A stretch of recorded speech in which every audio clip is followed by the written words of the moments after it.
بیړنی خبر په ټولنیزه رسنۍ غوغا ده چې اشرف غني بیا معامله وکړه او د ولس رایه یې خرڅه کړې.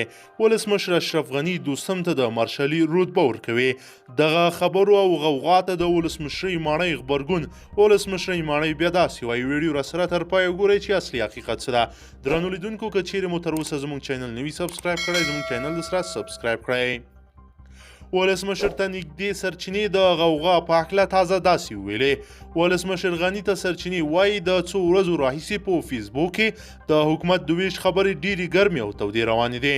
اول خلکو د کوم ادرس څخه خبر ترلاسه کړی چې نیم حکومت عبدالله ته ورکول کیږي. دویم آیا تر اوسه کومې رسنۍ او یا کوم بل ادرس دا خبر کړی چې دوستم ته مارشالي ورکول کیږي.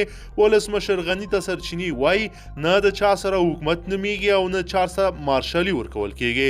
ولسمشر غني یوه مهمه یادونه کړې. هغه نوماندان چې په انتخاباتو کې ناکام شوي هغوی لپاره د حکومت دروازه خلاصه ده.